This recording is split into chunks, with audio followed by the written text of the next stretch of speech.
ഇതുവരെ ഈ ഒരു മൊമെന്റിൽ എത്തി നിൽക്കുന്നത് വരെ ഉള്ള ഗായത്രിയുടെ ലൈഫിൽ ഒരു തിരിച്ചറിവ് എന്താ? ഞാൻ പറഞ്ഞത് സെൽഫിൽ ഭയങ്കരമായിട്ട് നമ്മൾ വിശ്വസിക്കുക. നമ്മുടെ മേ ബി ഇപ്പം എന്നെ പുഷ് ചെയ്യാൻ കുറേ പേരുണ്ടായിരുന്നു, എൻ്റെ ഫ്രണ്ട്സ് ഉണ്ടായിരുന്നു, ഫാമിലിയിൽ നിന്ന് ഉണ്ടായിരുന്നു. എല്ലാവർക്കും അങ്ങനെ ഉണ്ടാവണമെന്നില്ല. എനിക്കൊരു എന്നെ ഫസ്റ്റ് ആ റീല് വൈറലായി ഞാൻ ഇപ്പം ഇത്രയും ഇൻ്റർവ്യൂസ് ഒക്കെ കൊടുത്തു കഴിഞ്ഞപ്പോൾ എനിക്ക് ഏറ്റവും വരുന്ന മെസ്സേജസ് ഗേൾസിൽ നിന്നാണ്.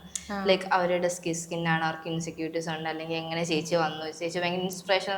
ഞാൻ ഇവിടെ എല്ലാം പറയുന്ന കാര്യമാണ്.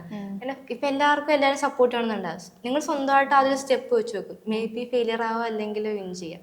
ബട്ട് ആ ഒരു എക്സ്പീരിയൻസ് നിങ്ങൾക്ക് കുറേ തിരിച്ചറിവ് കൊണ്ടുവരും. ലൈക്ക് കുറേ കാര്യങ്ങൾക്ക് പഠിക്കാൻ പറ്റും.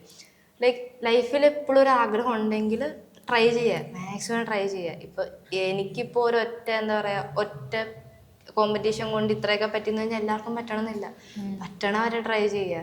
എന്തായാലും ഒരു ദിവസം ഇഫ് ആ ഒരു ഡ്രീം ജെന്യൂൻ അല്ലെങ്കിൽ നമ്മൾ ഹാർഡ് വർക്ക് ചെയ്യാൻ തയ്യാറാണെങ്കിൽ ഒരു ദിവസം എന്തായാലും നടക്കും. അടിപൊളി. വലിയ വലിയ കാര്യങ്ങളാണ് ലൈഫ് എക്സ്പീരിയൻസ്.